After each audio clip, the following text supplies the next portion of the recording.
Bien, entonces como habíamos hablado, en algunos casos tenemos estructuras prereceptoriales, ¿tá? Que van a ayudar a mi aferente sensitiva primaria a poder actuar como receptor. Entonces lo que vemos acá es que tenemos esta estructura prereceptorial y vemos cómo dispara mi aferente sensitiva primaria en respuesta a haber recibido un estímulo. Y acá vemos qué pasa cuando le sacamos esta estructura prereceptorial a la aferente sensitiva primaria. Y acá vemos cómo dispara. ¿Qué les parece que pasó cuando nosotros le sacamos la estructura prereceptorial? No se adaptó. Ahí va, perdió la capacidad de adaptarse al estímulo. Bien. ¿Lo podés repetir de un principio que no sé, estoy medio perdida? Sí, obvio. Esta ya por acá. Lo que recién dijiste anteriormente, Esto sí, eso. está. Que acá nosotros tenemos una aferente sensitiva primaria que funciona como receptor, pero que tiene una estructura prereceptorial que le ayuda a captar el estímulo. Y acá lo que hacemos es sacarle esta estructura prereceptorial a mi aferente sensitiva primaria. En ambos casos estamos midiendo cómo cambia el voltaje de la membrana de la aferente sensitiva primaria en respuesta a haber recibido el estímulo. Esto sería con la estructura prereceptorial y esto sería sin la estructura prereceptorial. ¿Sí? Ah, bien. Y entonces sirve para eso, en realidad, la estructura esa, Ahí va, ¿para qué se para adaptar y no adaptar. Ahí va. ¿Qué pasó cuando yo le saqué la estructura prereceptorial? Claro, es que no se adaptó, o sea que con la estructura sí se adapta. Ahí va. Cuando yo le saqué la estructura prereceptorial, perdió la capacidad de adaptarse al estímulo. Entonces la estructura prereceptorial me sirve para esto. ¿Está? Bien, sí. De más. Está, eso es. Bien. Una Eh, pregunta que es dale. fuera de lugar, creo, pero No, no no, sé dale, si dale. tanto. Eso que vos decís que se le sacó, ¿eso es cuando una célula es encapsulada? ¿Puede ser o nada que ver? Claro, puede ser tipo como una... acá, por ejemplo, el compúsculo de Pacini, que tiene tipo como una cebolla, así, tipo, como una cápsula de cebolla en la punta del Yo- receptor, y vos le sacaste eso. Pero sí, esas son estructuras que pueden ser tipo encapsuladas. No sé si era esa tu pregunta o era otra cosa. Claro, no, porque justo vos pusiste un dibujo que era del teórico de histología, creo, A ver. que nos dijeron, tipo, estaban las células encapsuladas, las que tenían un receptor sensorial, Ajá. y después las que eran comunes, las que sentían y al mismo tiempo transmitían y procesaban, digamos. Está, no, ahí Tipo, y la del caíste. medio estaba como encapsulada, creo. No Ah, me está. acuerdo. No, No por sé eso, pero si es el una duda, tipo, no sé si el concepto de esa célula encapsulada que vieron en histología, si es tipo necesariamente tipo una frente primaria que tiene una estructura receptorial. O sea, en este caso la estructura receptorial sí actúa como una cápsula, pero tipo no sé si es la misma célula que te dijeron en histo, no sé. está. ¿Está? Está.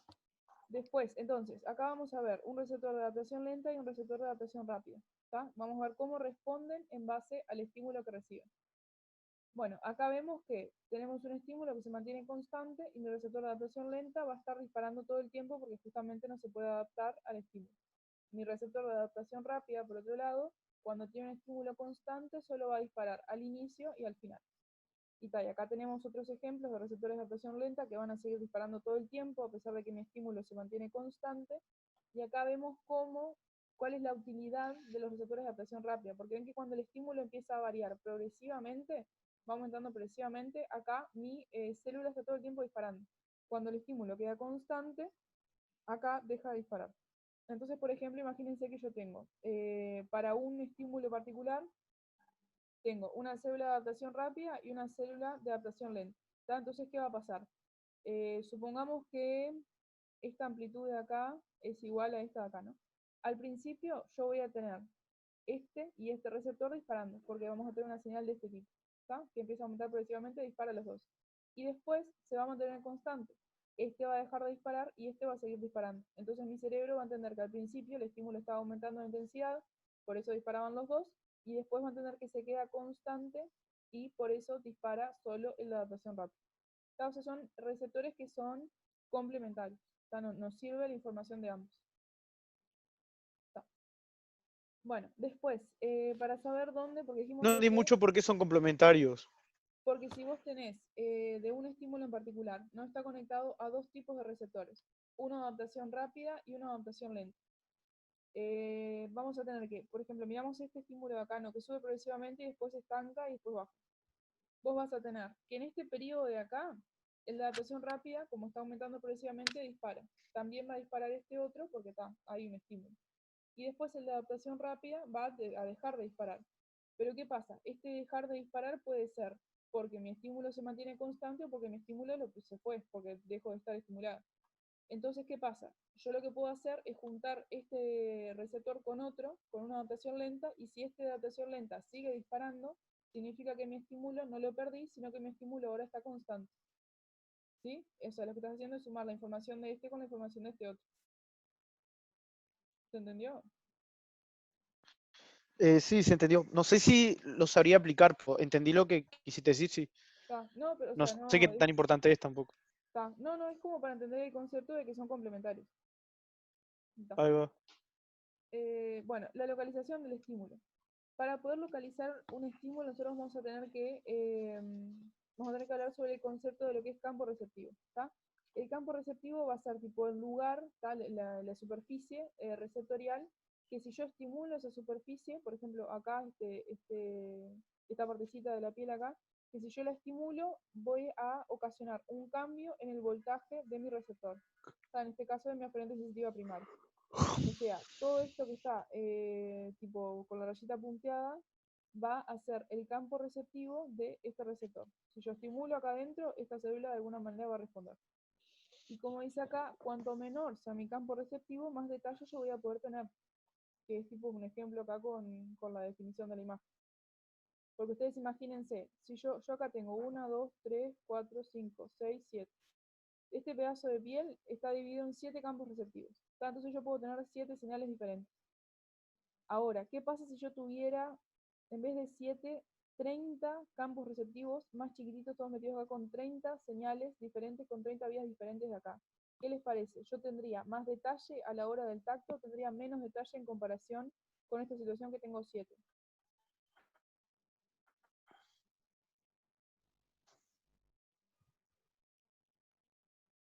Si en lugar de tener 7 campos receptivos, como tengo acá de este tamaño, Sí. tuviera 30 campos receptivos de tamaño menor, con campos receptivos más chiquititos, y salieran 30 vías diferentes.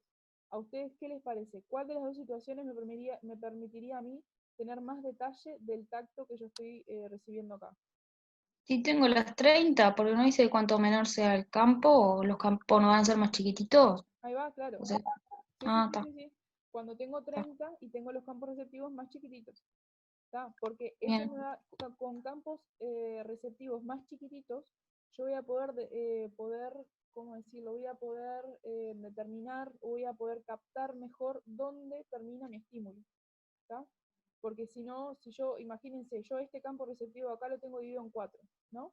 Me estimulan acá y yo siento que me estimularon solo acá y sé que en el resto de acá no está estimulado, porque tengo un campo receptivo chiquito.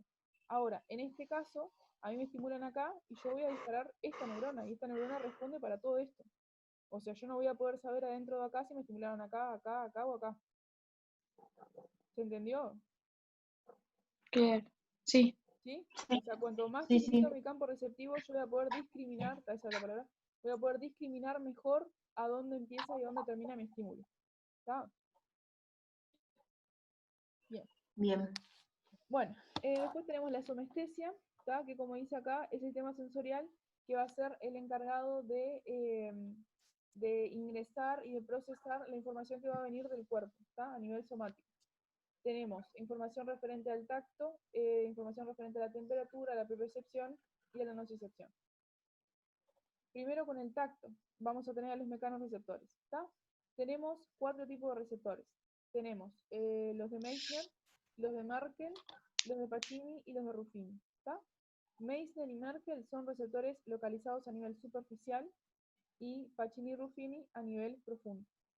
Vamos a tener que el de Meissner es de adaptación rápida, el de Merkel de adaptación lenta, Pacini de adaptación rápida, Ruffini de adaptación lenta. Es decir, tenemos receptores superficiales profundos y en ambos casos tenemos uno rápido, uno lento, uno rápido, uno lento. Bueno, y es lo que vemos acá. Acá tenemos su adaptación y vamos a ver que los profundos tienen como una sensación más difusa, ¿tá? Del tacto. Los superficiales pueden captar con más detalle a dónde es que a dónde es que está llegando el estímulo. Bien, y acá tenemos el corpúsculo de Pacini, que como dice acá es importante para la vibración, y es el ejemplo que veíamos hoy con la estructura proreceptorial.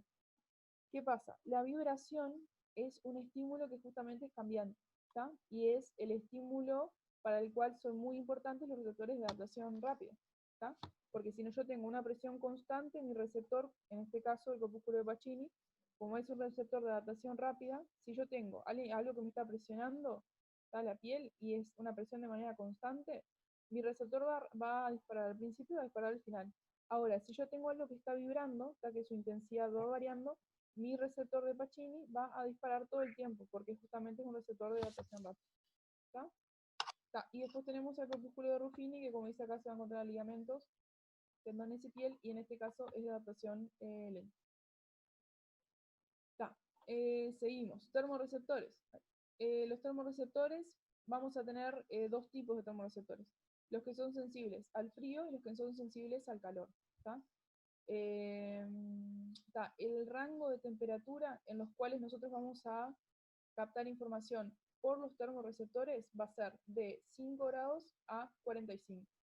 Si yo tengo temperaturas menores a 5 grados, yo las capto con nociceptores, no con termorreceptores.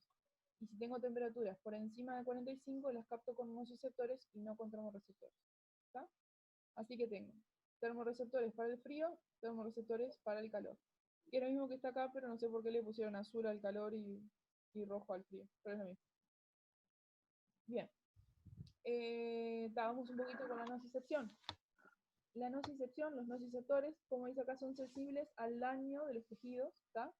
Y estos nociceptores tienen como que más variedad a la hora de el tipo de receptor.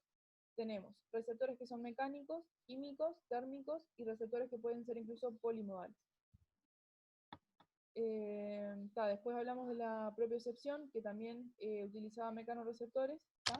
Hay el concepto de propiocepción, que va a ser, que es la capacidad que nosotros tenemos de tener como conciencia nuestro propio cuerpo, ¿tá? De dónde están nuestros brazos, cómo están nuestras articulaciones, cómo están nuestros músculos, ¿tá? La posición de nuestro cuerpo. Esa es la propiocepción. Y como dice acá, estos mecanorreceptores se encuentran en las articulaciones, ligamentos y músculos. Que esto vamos a verlo tipo en la clase de motor, vamos a ver estos receptores. La percepción entonces se limita solo al cuerpo propio. Claro, sí, sí, sí. O sea, si yo siento un estímulo no tiene nada que ver con que yo lo procese, qué es lo que me tocó o algo, no tiene nada que ver con eso. Claro. O sea, si sentís un estímulo, algo que te tocó, ponele, eso es exterocepción y está dado, por ejemplo, por el tacto. La propiocepción, que sale de los receptores que tenemos adentro de los tendones, de los ligamentos y de los músculos, te habla de cómo está tu cuerpo, o sea, de cómo están tus brazos, si tenés el brazo flexionado, extendido, cómo está, no sé, si está sentado o parado. Eso se estudia, por ejemplo, en el examen de neuro, cuando le pedís al paciente que cierre los ojos y le moves el brazo, se lo pones atrás, se lo flexionás, todo eso, y le preguntás tipo cómo está tu brazo o cosas así. Ahí lo que hacemos es evaluar la propiocepción. ¿Se entendió el concepto? Bien. Sí. ¿Sí? Está, ¿qué más? Y bueno, obviamente el cerebro lo que va a hacer, nuestro sistema nervioso lo que va a hacer es integrar, todas estas, acá tenemos un solo estímulo, que tiene diferentes tipos de, diferentes características que vienen por diferentes vías, y la corteza lo que va a hacer es integrar toda esta información para formar a el estímulo que yo estoy recibiendo. A este estímulo que tiene como que se puede desglosar en todo este tipo de información diferente. Y es lo que vemos acá. Que acá tenemos, por ejemplo, no sé, un lugar determinado del dedo. Entonces vos acá tenés cosas que son de presión, de la temperatura, del tacto. Entonces lo que vos vas a hacer a nivel cerebral es conjugar toda esta información y, no sé, entender que lo que te está tocando el dedo tiene tal forma, tal textura y tiene tal temperatura, por ejemplo, y se está moviendo de tal manera. ¿Tá? Es simplemente integrar toda la información que viene desde los receptores. Esto se lo voy a poner acá, porque está bueno razonarlo, ya que viene el parcial y o sea, está bueno. la imagen que tenemos ahí, ahí queda, esa de acá. Estos son 4 tipos de axones, ¿no? Diferentes. Si yo les pregunto, ¿cuál de estos axones tiene mayor velocidad de conducción? ¿Cuál me dirían ustedes?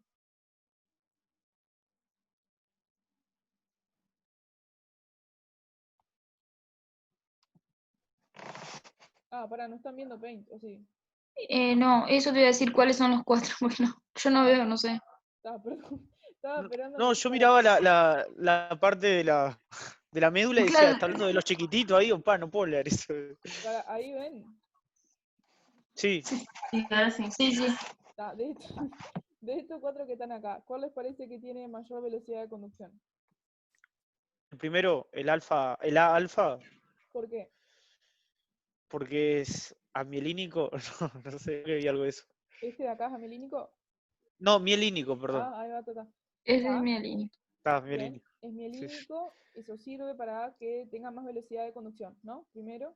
Y alguna otra característica que tenga este axón que hace que su velocidad de conducción sea mayor. Es más, el diámetro. Ahí va, tiene un diámetro mayor, ¿está? Así que nosotros habíamos visto en la primera clase, creo que fue, que cuanto mayor era el diámetro y cuanto más vaina de mielina tenga mi axón, más rápido va a poder conducir las señales a través de él, ¿está? Entonces, este va a ser el que tenga más velocidad de conducción. ¿Y este de Mm. acá qué les parece? El que menos. Lo contrario, claro. Ahí va. Este tiene el axón con menor diámetro y no tiene vaina de mielina. O sea, estos 4 va a ser el más lento. Está. Entonces, ahora lo que vamos a ver es a qué corresponde cada uno. Bien. Entonces, ahí está viendo la diapositiva. Sí. Sí. Entonces, este que dijimos que era el más rápido corresponde a los propioceptores, ¿está? A la propiocepción. Después le sigue el A beta, que corresponde a los mecanorreceptores, y después los receptores del dolor y la temperatura, y por último, receptores también de dolor y la temperatura que no tienen vaina de mielina. Si el axón sale de la piel, se llama A alfa, beta, A sigma, creo que está, y C, y si sale del músculo, 1, 2, 3 y 4, ¿está? Pero son los mismos axones, cambia el nombre en base desde qué lugar sale. Ahora, esto lo podemos pensar, por ejemplo, ¿nunca les pasó tipo que se pegan y tipo sienten primero que se pegaron y después les duele? O lo mismo cuando se queman, que tipo tocan algo y saben que se quemaron, sienten tipo el tacto de que tocaron algo, pero después le viene tipo la sensación de quemazón. Sí. Sí. Bueno, y eso se explica por esto, ¿está? Porque los mecanorreceptores tienen una velocidad de conducción mayor que las fibras que llevan información sobre el dolor o la temperatura. Primero vos sentís tipo el tacto, la sensación táctil de que te pegaste, y después recién sentís el dolor porque viene por una fibra que es más lenta. Y lo más rápido es las fibras que llevan la información de la propiocepción, porque digamos que es lo más urgente, es la información de cómo yo tengo posicionado mi cuerpo, es la información que necesito que sea lo más rápido posible, porque es información de cómo yo estoy posicionada, cómo están mis piernas, mis brazos, cómo está mi postura, ¿está? Y es esto. Bueno, después, algo para decir de las vías de la somestesia, que la primera neurona se va a encontrar en el ganglio dorsal de la médula espinal o en el ganglio de base. Y los axones de las fibras obviamente que van a llegar a diferentes láminas del asta posterior de la médula, que son las láminas de Rex. Pero esto no es importante para vos. Bueno, vías ascendentes sensitivas. Las podemos dividir en dos. Tenemos la columna dorsal lemnisco-medial y el sistema anterolateral. ¿Está? La columna dorsal lemnisco-medial, acá tenemos tipo donde se encuentran todas las neuronas de la vía. Vamos a tener que llevar información del tacto fino, la vibración y la propiocepción, y decusa a nivel del tronco encefálico, a nivel del bulbo creo que es. Y el sistema anterolateral, que lleva información del dolor, la temperatura y el tacto protopático, decusa a nivel de la médula, ¿tá? Y sube por el lado opuesto. Esto puede servir, por ejemplo, no sé, si tenés un paciente que tuvo un accidente y se rompió la médula acá, por ejemplo, ¿qué pasa no sé, si se rompió la médula a un nivel de la zona lumbar y vos le vas a estudiar para abajo la sensibilidad, ¿no? y se golpeó del lado derecho. ¿Qué va a perder el paciente, por ejemplo, en la pierna derecha? ¿Qué sensibilidad le va a faltar? La de la temperatura. ¿De qué pierna? ¿De la derecha o ahí va. Vos me decís que si se golpeó del lado derecho, va a perder la sensibilidad de la temperatura del lado derecho. No, De del ahí para otro. abajo, ¿no? De la ¿Cómo? izquierda. Ahí va, De la izquierda izquierda. porque se entrecruzan. Ahí va, izquierda porque esta vía cruza, ¿está? Entonces, de ahí para abajo va a perder la sensibilidad, el dolor, la temperatura y el tacto protopático del lado izquierdo. Lo que sí va a perder del mismo lado de la lesión es el tacto fino, la vibración de propriocepción, ¿está? Porque esta vía decursa a nivel del bulbo. Está, ese. O sea, no, es tipo para entenderlo nomás, no creo que le pregunten nada de eso. Bien. Después, el procesamiento de la información en los núcleos de relevo. Una pregunta. Vías, ¿preguntan mucho en neuro? Porque yo cuando cursé anatomía, nos repreguntaron vías. Y me dijeron, eso preguntan en neuro siempre. Mira, yo cuando Pero cursé no me sé. preguntaron en anatomía, en neuro no. No, está bien. Lo puse acá porque creo que en un teórico lo vi, pero nunca vi preguntas de las vías en los parciales de No, neuro. porque yo lo había aprendido, pero ya me olvidé, entonces, bueno. No, pero es tipo solo esto, o sea. Pero nunca Ahí me lo va, preguntaban sí. igual, pero es tipo solo esto. Está. Después, si pueden, mándenme parciales y exámenes, así tipo pongo nuevas preguntas y eso para la clase del miércoles. Si tienen. Entonces, procesamiento de la información en los núcleos de relevo. Acá lo que vamos a ver es cómo yo voy a ir, qué es lo que voy a ir haciendo con la información que recibo a medida que voy avanzando en la vía. ¿Está? Primero, yo puedo ver, esto es tipo a nivel de la piel, ¿no? Tengo estas neuronas que disparan acá y estas que disparan desde desde la parte adyacente, tienen otro campo receptivo. Yo lo que voy a ver es que, por ejemplo, si yo estimulo estas de acá, estas van a disparar a mi segunda neurona, ¿no? Esta aferente sensitiva primaria dispara a la segunda neurona. Pero ¿qué pasa? Acá hay una neurona inhibitoria. Y yo lo que puedo hacer es estimular a la inhibitoria y hacer que la inhibitoria me inhiba a estas de acá, por ejemplo. ¿Tá? Y si no, puedo hacer una inhibición lateral. O sea, el concepto es que yo cuando estimulo a una aferente sensitiva primaria, no solo estimulo esta vía, sino que al mismo tiempo voy a estar inhibiendo las vías adyacentes. ¿Tá? Y es como una competencia entre cuál voltaje supera al otro, ¿tá? Porque a su vez estas neuronas están siendo inhibidas por otras. Con estas también las van a inhibir estas de acá. Pero el voltaje que sea mayor va a lograr que la señal se mantenga en una sola línea de etiquetado. Por ejemplo, se mantenga acá. Igual esto lo vamos a entender mejor con la siguiente diapo. Pero antes de pasar a la siguiente diapo, dos conceptos. Inhibición feed-forward y feed-backward. Tenemos la feed-forward sería la aferente sensitiva primaria, ¿tá? Que aparte de estimular su propia vía, su propia línea de etiquetado, inhibe a la vía adyacente. ¿Tá? Y la feed backwards es que la segunda la segunda neurona que hace contacto con la aferente sensitiva primaria, aparte de mandar la información hacia arriba, también inhibe a la neurona adyacente de la vía adyacente también. O sea, su contraparte de la vía adyacente. O sea, yo tengo un campo receptivo A y un campo receptivo B. Estimulo el campo receptivo A, bueno, aferente sensitiva primaria de campo receptivo A. Estimula a la neurona, a la segunda neurona de la vía del campo sensitivo A, y esta segunda neurona manda la información para arriba del campo sensitivo A. Pero ¿qué pasa? Mi segunda neurona de la vía del campo sensitivo A también inhibe a través de una interneurona a la segunda neurona del campo sensitivo B.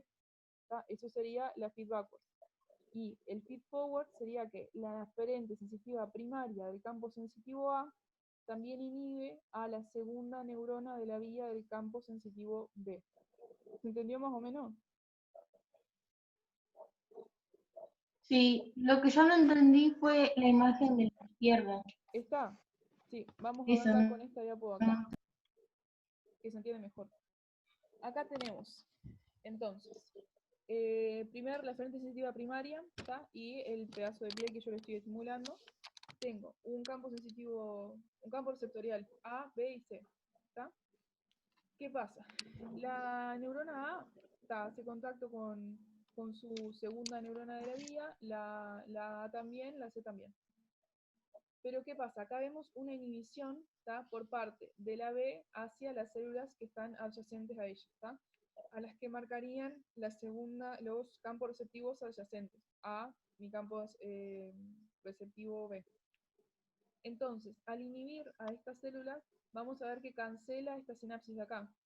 Y estas células terminan sin enterarse de que sus primeras neuronas de la vía fueron estimuladas. ¿Tá? No disparan. Entonces, si nosotros miramos acá cómo cambia el voltaje, vamos a ver que la B acá disparó y la A y la C dispararon, ¿tá? Porque esta presión que yo le hice acá con el pincho estimuló un poquitito su campo receptivo. Pero ¿qué pasa? Mediante esta inhibición que tenemos acá, de lo que serían los laterales, estas células de acá no llegaron estas de acá no llegaron a generar una sinapsis. Entonces, mis terceras neuronas del campo receptivo A y campo receptivo B ni se enteraron de esta activación de acá. Y no disparan. Entonces, si miramos acá, ¿cómo sería el voltaje? Vamos a tener que la B dispara, sigue disparando. Esta vía sigue disparando hacia arriba. La A y la C incluso se inhibió por esta inhibición que tuvieron acá. Entonces deja de disparar, incluso disminuye su voltaje. Esto que nos permite poder localizar mejor o más detalladamente a dónde llegó el estímulo. ¿Tá? Porque yo lo estoy focalizando bien en B. A y C no van a disparar. Yo voy a saber que el estímulo está bien localizado en B. ¿Más o menos entendió?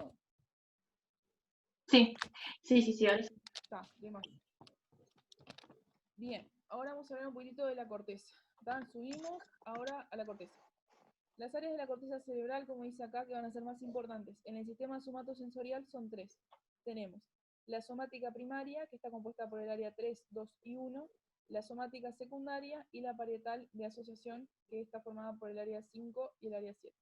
Acá tenemos la representación cortical de las diferentes partes del cuerpo, la corteza sensorial, y vamos a arrancar por la somática primaria. Dijimos que teníamos entonces un sector 1, un sector 2 y un sector 3. La información va a llegar por el sector 3, está por la parte 3 de la corteza somática primaria. O sea, toda la información somática viene y sube para acá. Va a llegar o al sector 3A o al 3B, dependiendo del tipo de información que traiga. La información referente a la propiocepción llega al 3A, y la referente a los mecanorreceptores de la piel llega al 3B. Y de acá nos vamos a mover, ¿tá? Del 3A nos vamos a ir al sector 2, y del 3B nos vamos a ir al 1. Bien. Obviamente la corteza va a tener una organización columnar. Toda esta vía de acá va a estar relacionada con la misma línea de etiquetado que traemos desde la periferia, desde el receptor. Y esto es lo que les decía acá. La corteza 3A proyecta a la B y la corteza 3B proyecta a la 1. Creo que dije B, la corteza 3A proyecta a la 2, es lo que quería decir. Bien, y otra cosa, la corteza somática secundaria va a recibir aferencias, ya no quedan 10 minutos, va a recibir aferencias de la corteza somática primaria, y de las cortezas sensitivas también vamos a proyectar hacia otras cortezas, y vamos a proyectar también hacia el tálamo. Bien, me voy a apurar un poquito. Campos receptivos de las neuronas corticales. Bien, en la corteza somática primaria, podemos estudiar los campos receptivos de las neuronas que se encuentran en las diferentes partes de la corteza. Dijimos que la información llegaba a la corteza, a la parte 3, y de acá se iba a la 2 y a la 1. Entonces nosotros vamos a ver que a medida, cuando tenemos información de la periferia, el primer lugar que contactamos en la corteza va a ser el lugar que probablemente va a tener el campo receptivo más chiquito. De acá yo me empiezo a ir a cortezas más complejas, y los campos receptivos de estas neuronas que siguen a este primer contacto con la corteza cerebral empiezan a ser más grandes porque empiezan a recibir información de diferentes neuronas de otros lugares de corteza que tienen campos receptivos más chiquitos.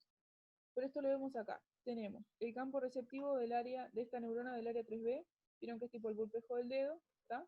Y ahora si pasamos al área 1, que es esta que está acá, vamos a ver que su campo receptivo es el pulpejo de estos 4 dedos. Es solo una neurona que tiene todo este campo receptivo.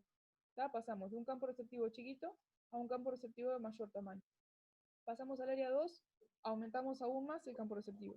¿Está? Ya no es solo el pulpejo de estos 4 dedos, sino que son todos los dedos en su totalidad. Y si nos vamos al área 5, ya tenemos una información que es de tipo bilateral. No solo estamos hablando de una mano, sino que ya tenemos información de ambas manos. Y lo que estamos viendo coloreado acá es importante que entiendan que es el campo receptivo de solo una neurona.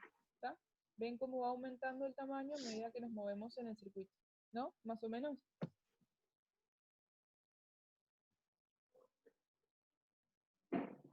¿Se entendió más o menos? Más o menos.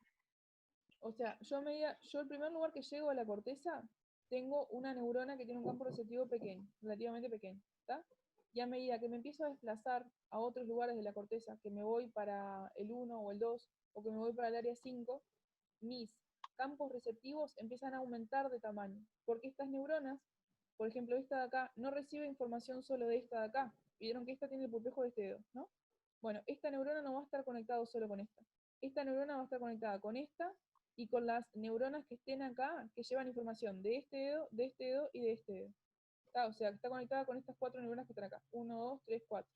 Estas conectan con esta de acá, entonces su campo receptivo de esta de acá es todo esto.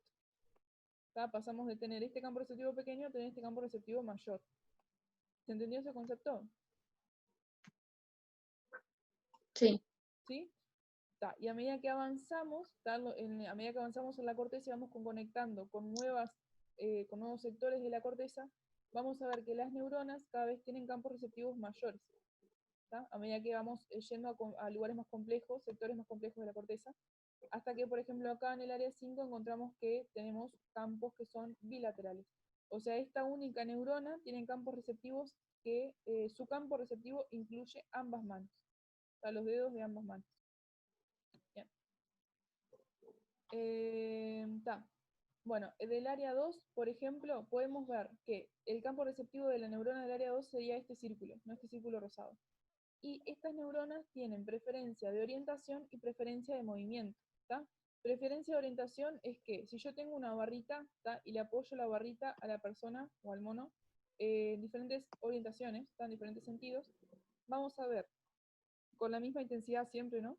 Con la misma presión, vamos a ver que mi neurona prefiere una orientación. En este caso, la orientación que prefiere esta neurona del área 2 de la corteza va a ser la orientación horizontal. Vieron que acá con horizontal responde pila, con las otras la vertical y la oblicua no responde casi nada. Ahora, otra cosa que tiene es preferencia de movimiento. Yo puedo mover algo en su campo receptivo en este sentido o en este sentido.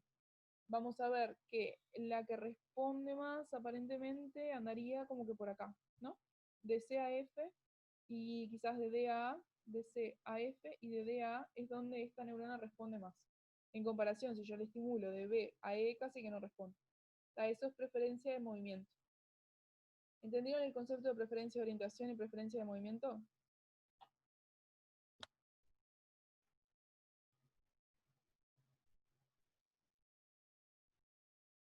¿No? ¿Más o menos?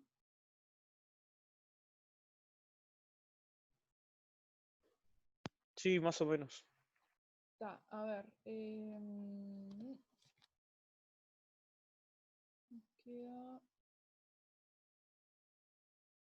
Nos quedan 5 minutos. Vamos a tratar de explicar esto antes de cerrar esta clase y abrir la otra. Nosotros acá, lo rosado es el campo receptivo de una neurona del área 2, ¿no? De esta área de acá. Lo que vemos en esta neurona es que si no solo que responde a las cosas que van a estimular todo este sector de piel, que es su campo receptivo, sino que tiene dos particularidades, dos preferencias, ¿tá? Preferencias de orientación y preferencias de movimiento. Primero, la preferencia de orientación es que si yo agarro una barrita y le apoyo la barrita en su campo receptivo de manera horizontal, de manera vertical o de manera oblicua, mi neurona no va a responder de la misma manera. ¿Tá? Es capaz de identificar cuál es la orientación con la cual yo le estoy apoyando la barra y es capaz de responder con mayor intensidad a una orientación en particular. En este caso, la orientación para la cual esta neurona responde más intensamente, por así decirlo, es la orientación horizontal. ¿Está? Eso es preferencia de orientación. ¿Entendieron preferencia de orientación? Sí, eso sí. Está, impecable. Las gurisas también. Pero eso es una cuestión, eso es una realidad o eso en un caso específico nos van a poner y van a decir. O sea, porque, No, esto es una realidad en el sentido de que pasa que las neuronas del área claro, 2 de que responden, existe. Ahí va, sí, sí, pero sí. no que te van a decir, pueden ponerte, por ejemplo, un dibujito así y ponerte un estímulo y que vos digas, tipo, cuál es la preferencia de orientación de esta neurona. Y vos ahí te tenés que fijar, tipo, no sé, si es igual este caso, vertical, horizontal y oblicua, y fijarte cuál es el caso El que tiene tenga más frecuencia. disparo. Ahí va, que tenga una frecuencia mayor. Y esa es su Ta, ta, ta, preferencia de sí. orientación. Claro, sí, pero no tenemos que saber las frecuencias de eso, no. Eso No, ya no, ni de es. casualidad. No, no, no. Ahí va, ta. Está. Después, preferencia de movimiento es mirando el mismo campo receptivo, yo voy a agarrar, no sé, una lapicera, por ejemplo, y se la voy a pasar de B a E, de E a B, de F a C, de C a F, de A a D y de D a A. ¿Está? Y voy a estudiar en cada caso cómo responde mi neurona. Está el potencial de descarga. Y lo que voy a ver es que acá me parece que anda por acá, está su preferencia de movimiento. De C a F y de D a A es cuando dispara más. ¿Está? Porque no solo tiene preferencia de orientación, sino que va a tener preferencia a un movimiento en particular. ¿Se entendió? Sí, está. Está, Bastante. de más. Bueno, cerramos esta reunión y abrimos la otra.